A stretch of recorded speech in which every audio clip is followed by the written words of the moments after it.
Writing whole goals on new planners. Let's break down the heart of actually getting out of the planning phase into the action phase. I was fully prepared to sit down and go through my goals and annual plan again for the umpteenth time. And then I was like, no, I'm so tired of planning. I'm so tired of being in this space of like preparing for the life that I want instead of just living it. I already know what I want my life to look like. I already know what my goals are because one thing I'm really good at is coming up with a vision and then a strategic plan to get to that. But having an amazing plan with no action keeps you in the exact same place. Planning is not the same as doing. Creating vision boards is not the same as executing.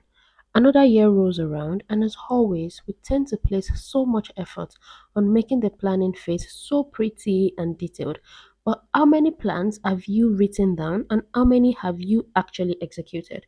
A lot of us are professional planners, we are senior executives when it comes to planning, but we are interns and amateurs at executing and getting things done. So, today we are going to cover exactly what overplanning looks like and how to recognize when we are stuck in the loop so we can remove the blindfold and be honest with ourselves.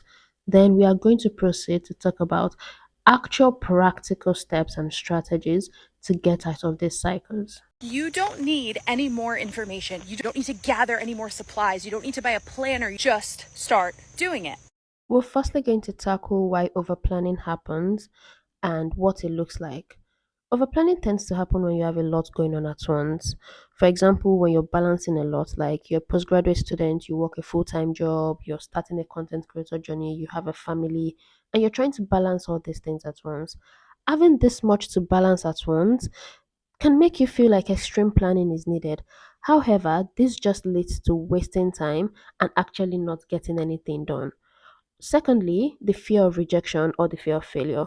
Overplanning most times originates from fear. You're trying to anticipate every possible outcome to mitigate the risk of failure. And planning is such a comfortable space to stay in, honestly, because if you never try, you actually never fail. And you do not have to experience failure or rejection. And you can still comfortably convince yourself that you're being productive. Now, let's not get it wrong. Planning is important, it has its place. But planning doesn't move the needle. It just fills us with endorphins and makes us feel or think that we are doing something when in fact we are not. 5 hours of execution is better and more productive than 20 hours of planning. This is something I had to learn on my own at once.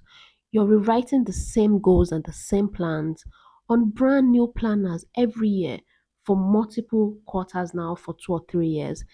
It can be heartbreaking, and we must rise above this and take decisive action. Here are three signs you might actually be over planning. Number one, you never seem to leave the planning phase. Think about the past five major goals you have had in the past year or 2 years and you've really genuinely wanted to work on. How many of those goals that you've made plans towards have you actually worked on? How many implementation have you done? Secondly, you tend to feel overwhelmed by decision making. When you've absorbed so much information, it begins to mentally overwhelm you. You cannot seem to make a choice because there are now so many options and so many variables that it causes you analysis paralysis. And finally, you know you are seeking perfection.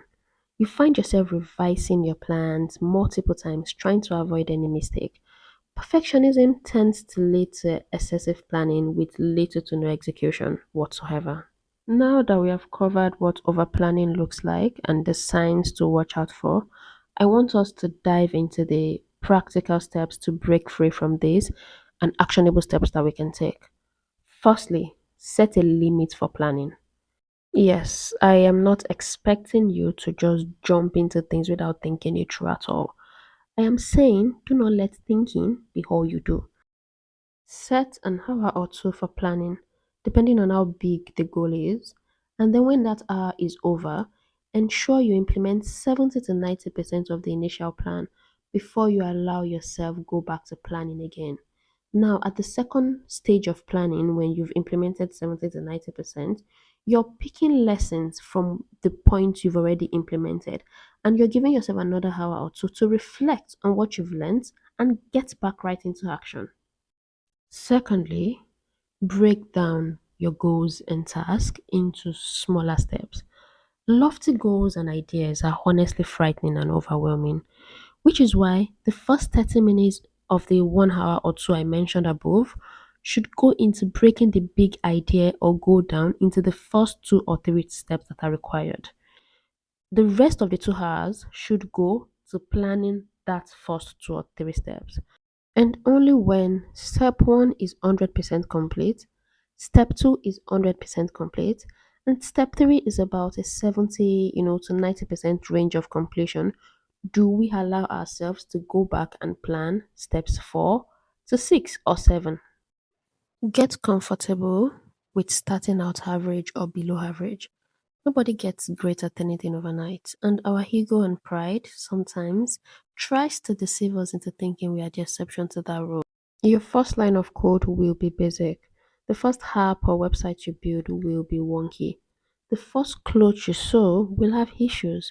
Your first video or article will not be world class.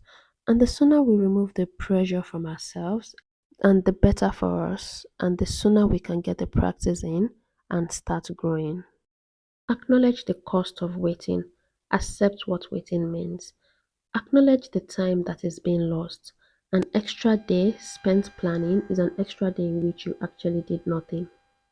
I know we try to tell ourselves that planning is us doing something, but as a chronic planner myself, I assure you it is not. You did not make any progress, you did not make any mistakes, you did not get any losses or wins. You can pivot from a mistake, you can learn from a loss, you can celebrate and build on a win. But a plan that is stuck on paper or on your computer screen is still nothing but just a plan. I really do not want us to spend the next year just writing out things and planning out things and not actually doing anything or achieving anything. In our day-to-day lives, here are like little things we can do to help smoothen this process along. Create a morning power hour. Set 50 minutes and just do. No planning, no second guessing, just focus on the task at hand and try to get as much out as possible.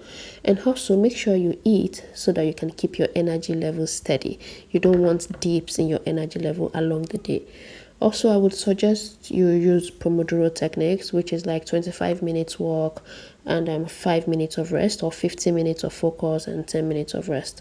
Also, I want you to reflect on each day at the end of the day. So the end of the day is when you make plans for the next day, not early in the morning when you should be focusing on the go ahead. So reflect on what you were able to achieve that day, reflect on what you could have done better, and write your to-do list of like 3 most important things you want to achieve for the next day, the night before. Also, I have a challenge for us this week. Pick a single goal that you have been planning to work on for a while, and I want you to look at that goal. Do no extra planning, no extra information collection, nothing. Pick it up from where you have planned it up until that point and dedicate an hour to it. First thing Monday morning. Work on it for 1 hour. It could be just one paragraph, it could be just one picture, it could be one video, you could put just a single line of code. But I want you to actually pick up that plan and do something about it. I will also be doing this for myself as well this week. I'll pick up a goal. I have not decided on the goal yet, but I will pick up a goal that I have left for a while, and I would take at least one single step towards implementation. And I want us to do this because I want us to start having the practice of actually doing and not just planning it out, and actually doing it before the new year comes around. Like I said in my last video, even if 5% is all we are able to do before the year end, that is 5% that we have under our belt. So let's pick one goal for the week. Let's work on just that one goal. Let's focus on that one goal. I'm saying one goal because I know we all have other requirements. We have our work that we need to attend to, and we might have school as well. So just one goal. It could be 10 minutes a day you have, it could be 20 minutes a day. Just one thing that you've been intending to do for yourself. Pick that up and give it your best this coming week. Thank you so much for coming to the channel once again, and tune in the same time next week for the next video. We'll keep doing this weekly, and over time I would try to include shots as well. Do not forget to subscribe to the channel and help me grow. And as always, have a lovely week and a lovely weekend ahead. Bye bye.